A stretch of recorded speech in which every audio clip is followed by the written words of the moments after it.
quero ser sucinto aqui. Eu quero ir lá no livro de Marcos. Veja bem, nós estamos ministrando todos os domingos o livro de Marcos. A cada 3 em 3 versículos, né? Ministramos o livro de João, agora estamos em Marcos. Às terça-feiras estamos estudo o Sermão da Montanha. Mas nós vamos trabalhar em Marcos, mas eu estou saltando o texto, né?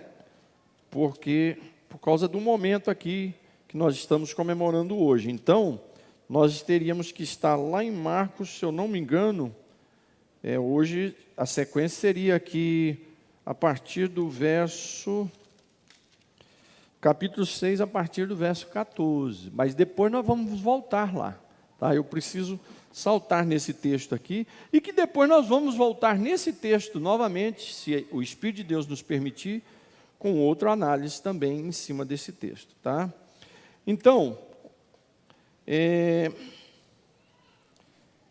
o texto aqui é da mulher sírio-fenícia. Do verso 24 em diante, até o 30, eu peço a você que permaneça com sua Bíblia aberta. Lembrando aqui, então vai ser dia 5, o pastor Eliel vai estar aqui, depois ele vai passar para nós o nome de quem é que vai estar cantando com ele. Trabalho aqui abençoado, tá bom? Vamos lá. Acharam? Marcos, né? Marcos, capítulo 7, verso 24 em diante. O que eu falei, irmão? Não. 6 eu falei que aonde nós paramos.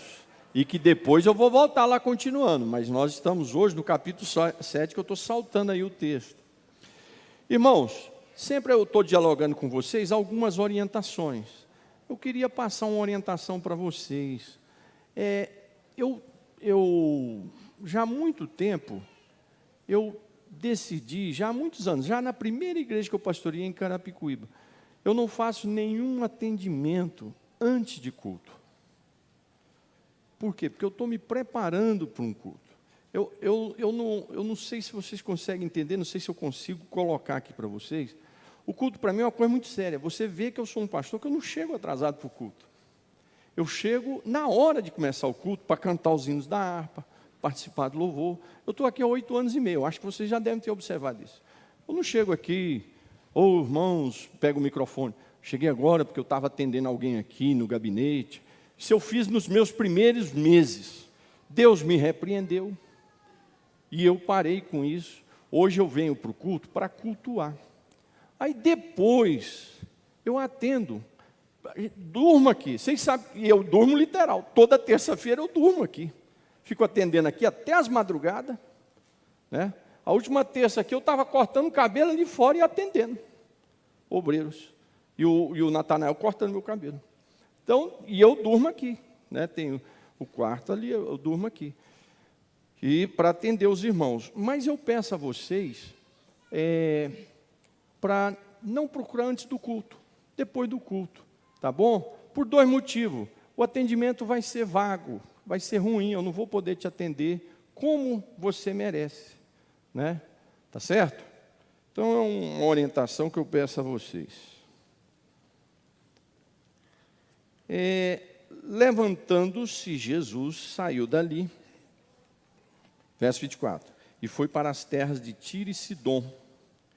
Tendo entrado numa casa, não queria que ninguém soubesse onde ele estava. No entanto, não pôde ocultar-se. Verso 25 do capítulo 7. Porque uma mulher cuja filhinha, essa é a melhor tradução da palavra grego filho. Porque há várias palavras gregas em relação a filho, pela faixa etária. Então, a melhor tradução é essa, cuja filhinha, era uma criancinha, estava possuída de espírito imundo, logo ouviu falar a respeito de Jesus. Ela veio e se ajoelhou aos pés dela. Então, uma mulher, a mãe, né, veio.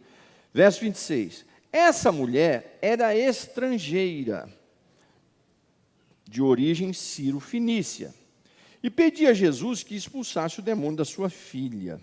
Ciro Fenícia, já diz aqui o texto, os Círios todos já sabem.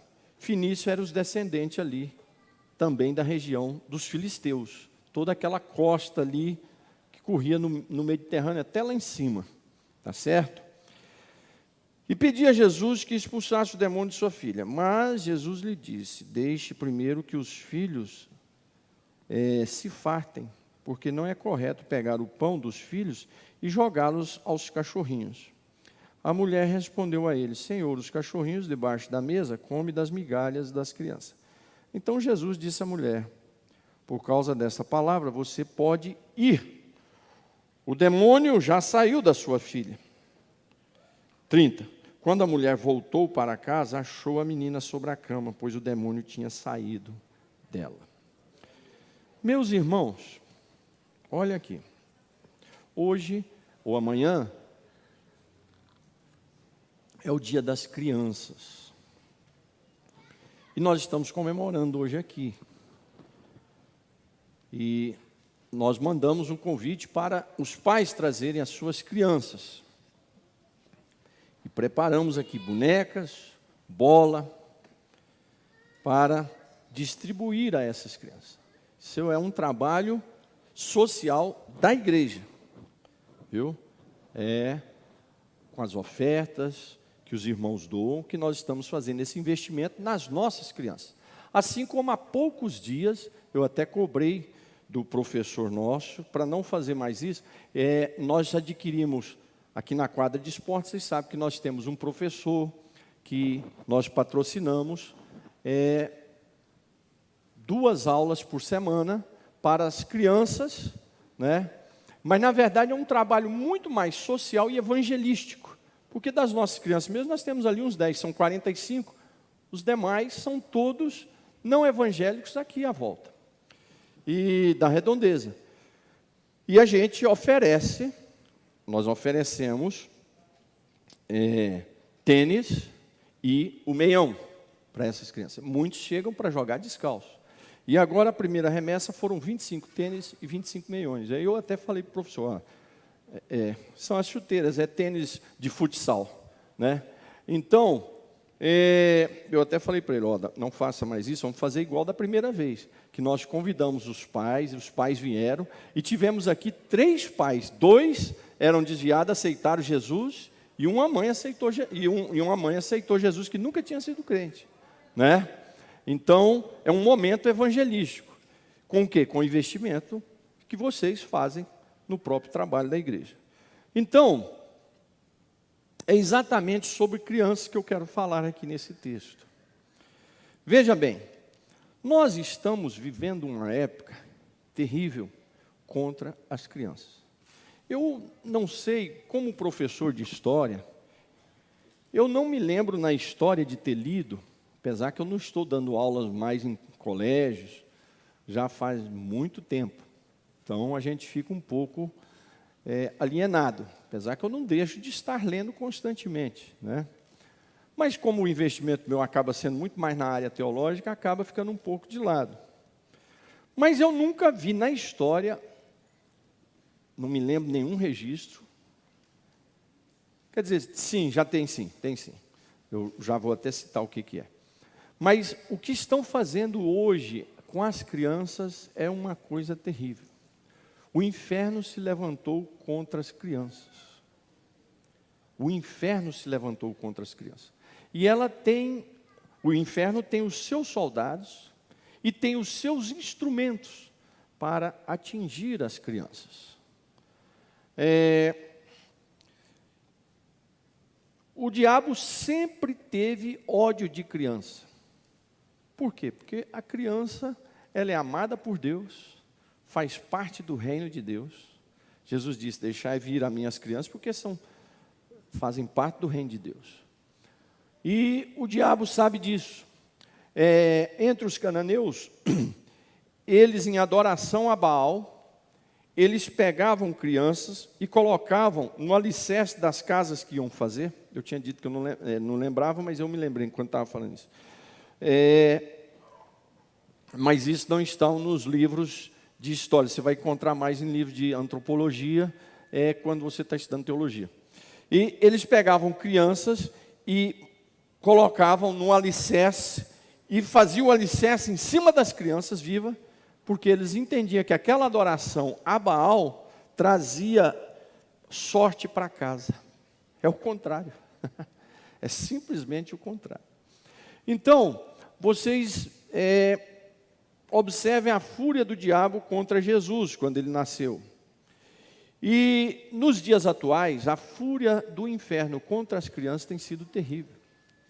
Nós temos hoje uma tentativa de leis, e por isso nós precisamos de pessoas evangélicas nas câmaras, nas assembleias. Ah, mas se falhou, escandalizou, a gente larga para lá e tenta outros, né? E vai tentando. Porque há leis constantes para tentar aprovar aborto. Nos Estados Unidos agora estão tentando aprovar aborto até 9 meses. Né? Eu não vou nem citar o nome da líder política dos democratas que está fazendo isso, mas é conhecido de todos. Está tentando fazer isso. Agora na Argentina foi aprovado. E aqui no Brasil é uma luta constante. Quem tem segurado isso é a bancada evangélica, com a graça de Deus. Entre outras coisas, né? Troca de sexo. Os pais não podem mais dizer para a criança se ela é homem ou mulher. É a criança que tem que se definir. Leis para tentar aprovar a criança mudar de sexo, fazer cirurgia para mudar de sexo. Agressões nos lares contra crianças. Pais que mexem com filhos e filhas, como é que se dá o nome para isso? Mas não é pedofilia, não. O do pai, incesto. Obrigado, João. Incesto. Pais mexendo com o filho ou com a filha. Uma coisa absurda. Uma coisa absurda. Isso destrói uma vida. Essa criança nunca mais vai ser a mesma. Nunca mais vai ser o mesmo. A criança que o pai faz isso, esse incesto, ela tem medo de denunciar, de falar. Ou quando não é um pai, é um tio, um parente mais velho. Né? Está provado aí que muitos dos estupros em crianças saem de dentro de casa mesmo. Com parentes e pessoas e amigos mais próximos. E isso nada mais é do que uma fúria do diabo. Nós vemos as programações na mídia, na televisão, para desestruturar o psicológico das crianças. Programações das piores possíveis, disfarçado de pele de ovelha, disfarçado de coisa boa. Então, tudo isso desestabiliza as crianças. Desestabilizou as crianças hoje. Nós temos uma igreja, uma cidade, um bairro, uma escola desestabilizada amanhã. Uma geração toda. Tudo bem, pastor João. Uma geração toda. E nós já temos tido esses desequilíbrios na atualidade, resultado já de atitudes dessas já no passado, né? Então, hoje é um dia para nós fazermos uma reflexão sobre isso. A criança é algo muito valorizado na Bíblia. Desde o Antigo Testamento, você vê o cuidado de Deus com Moisés, o cuidado de Deus com Sansão, o cuidado de Deus com Samuel. Olha o cuidado de Deus com Samuel. Imagina a fúria do inferno, sabendo que Deus estava preparando Samuel para levantar uma nação decaída no pecado. Imagina a fúria. O cuidado de Deus com Davi, aquela criança, adolescente. E o diabo furioso contra ele, porque sabia que ele já era um projeto de Deus para levantar uma nação destruída.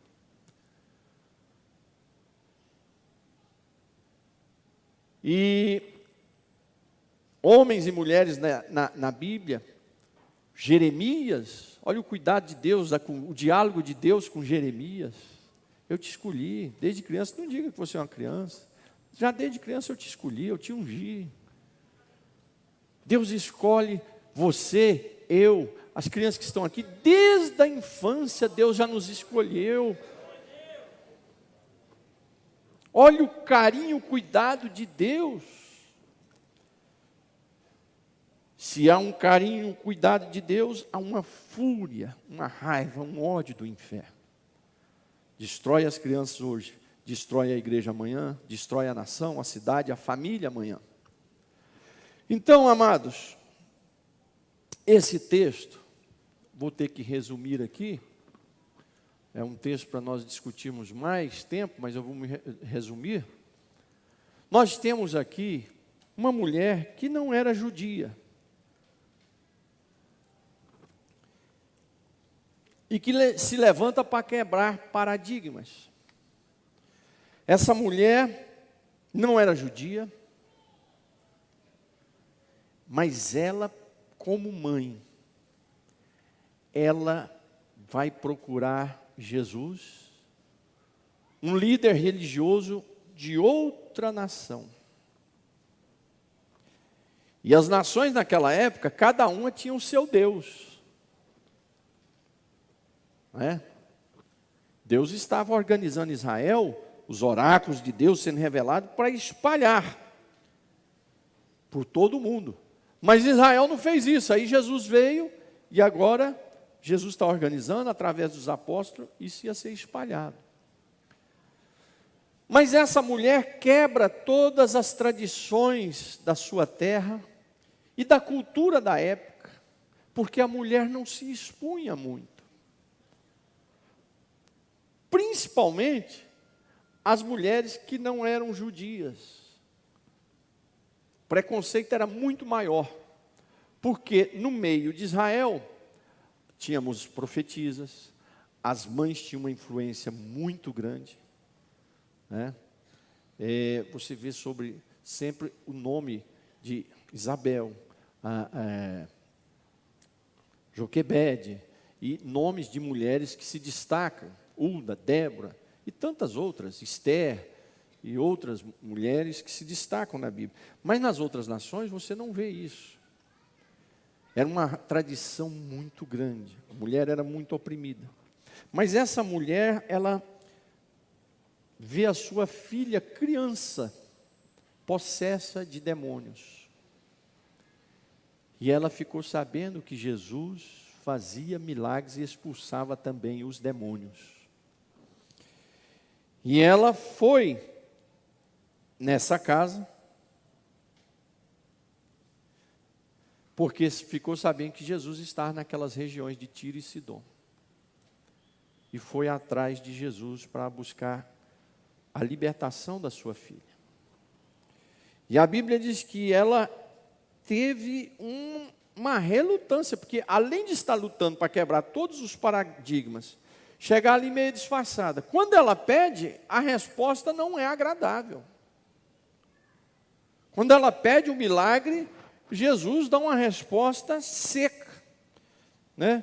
Olha, minha filha, não é bom eu distribuir comida agora para os que não é da família, quem não é da mesa. Quem eram os da família, quem eram os da mesa? Eram os judeus.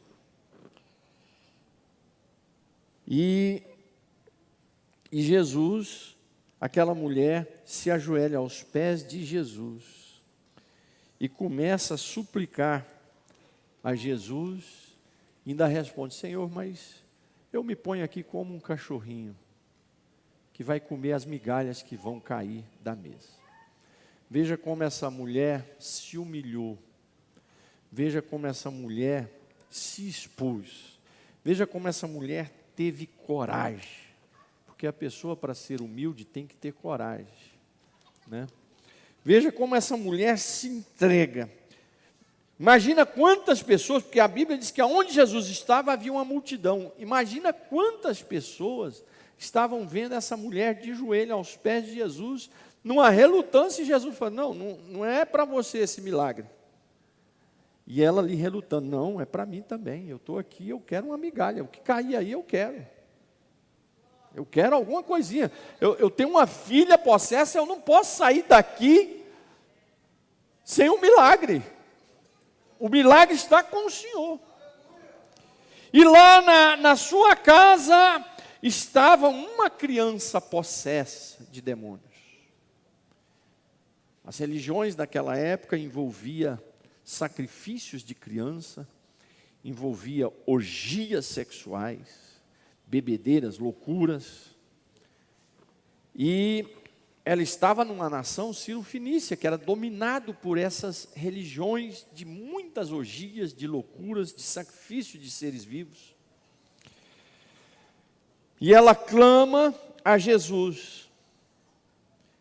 Depois de Jesus ver a sua atitude, a sua relutância, a sua humildade, a sua dependência de Deus, a sua exposição, Jesus disse: grande é a tua fé.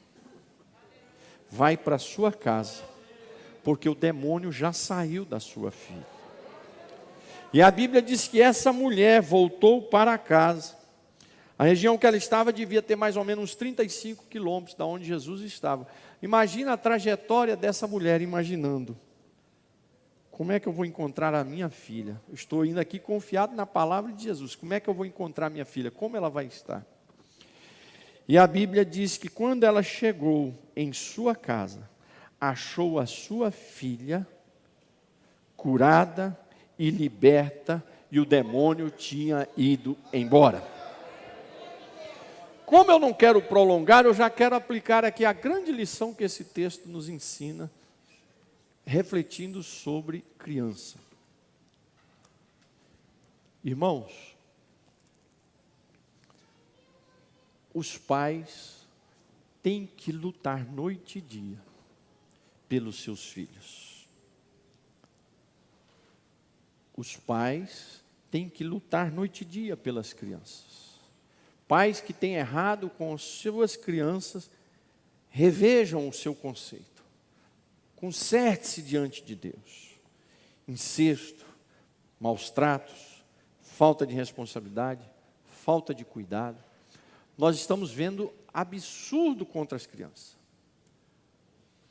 Nos divórcios, e aí as crianças vão morar, e aí o que chega agora não aceita, e a gente vê criança voando por janela, sendo jogada por janela.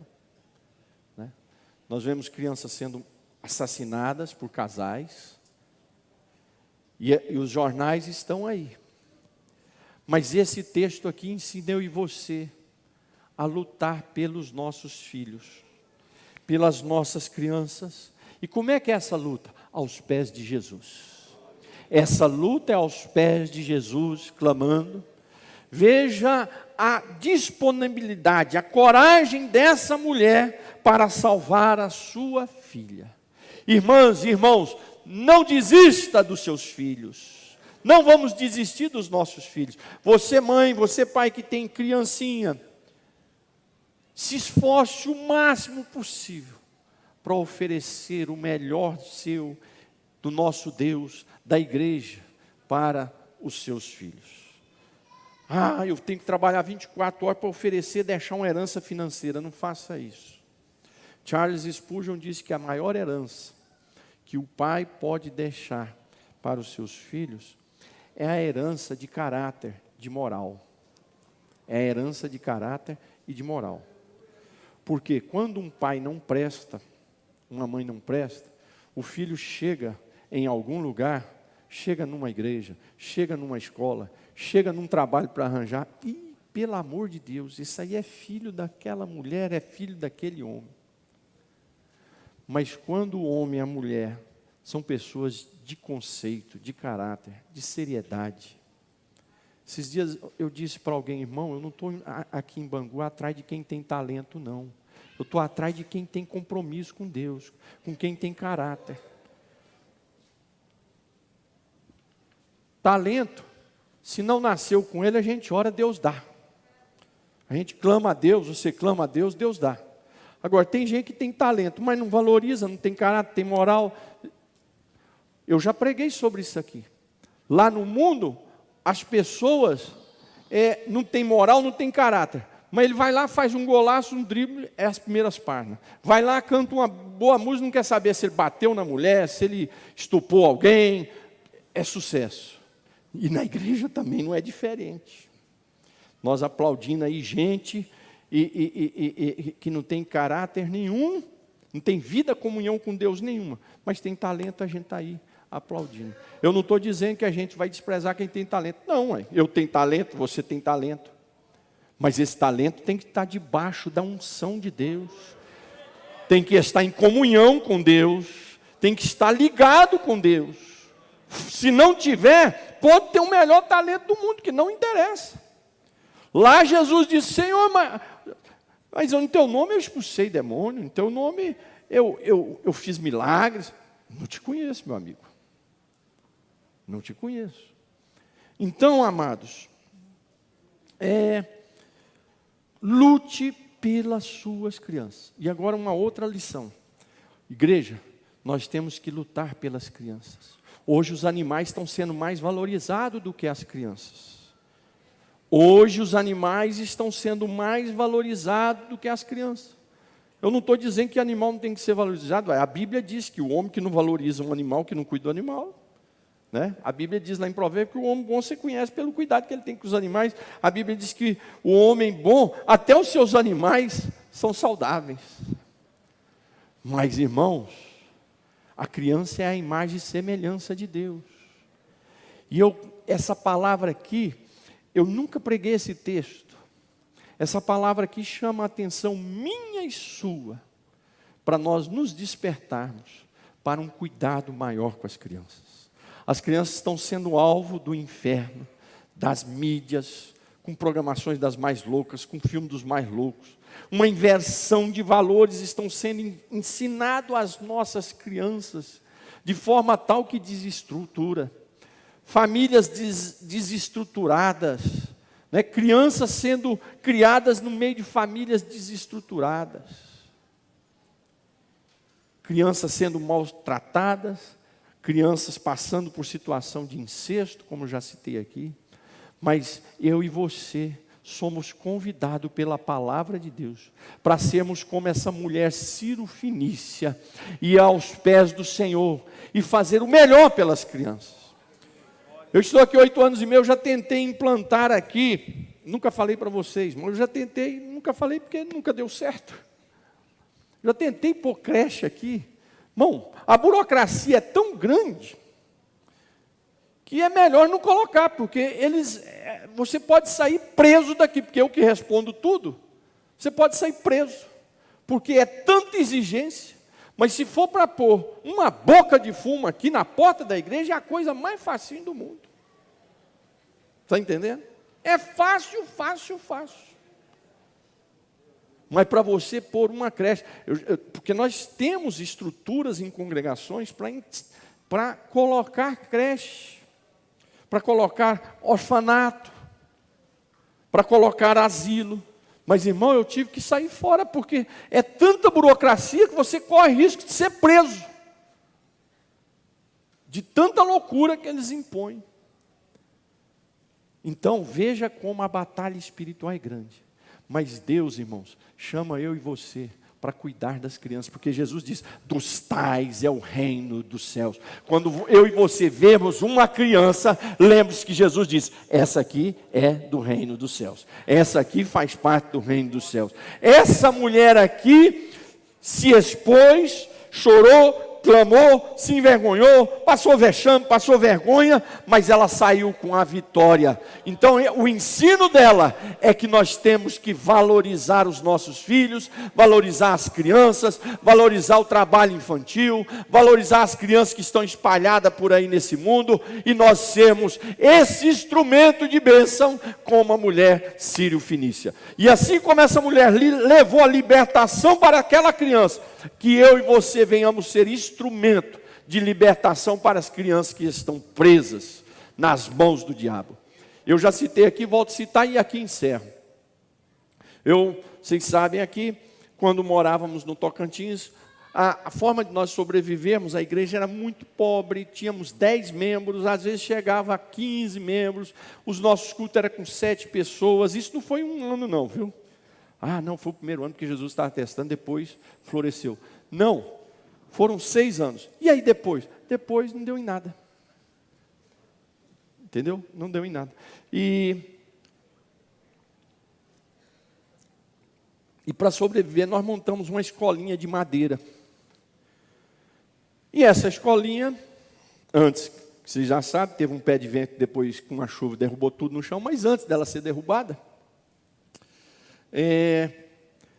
nós tínhamos lá as aulas, e tinha um garoto, que quando dava 11h30, que tocava o sinal para todo mundo ir embora, esse garoto sumia. E aí onde nós achávamos ele? Ou debaixo da minha cama, ou debaixo da cama dos meus pais. E aí achamos estranho. As primeiras vezes nós achávamos que ele era esperto, brincalhão, todo agitado. Depois nós vimos que a coisa era séria. Conversamos com uma psicóloga, que nos ajudava lá. Ela disse, olha, isso é um problema familiar. Quando ele tem que ir para casa, é o pior momento para ele. Olha que tristeza, irmão. Quando tem que ir para casa, é uma tristeza para ele. Quantos de nós aqui no nosso meio hoje adulto, pela misericórdia de Deus resgatado, que tem traumas lá da infância? Então aquela criança, o terror dela, quando batia o sinal, tenho que ir para casa. Irmãos, que eu e você sejamos esse instrumento, como a mulher Sírio-Fenícia que foi buscar a libertação para aquela criança. Que eu e você possamos ser um instrumento de levar alegria, bênção para as nossas crianças nesse país que tem sido muitas vezes muito maltratado.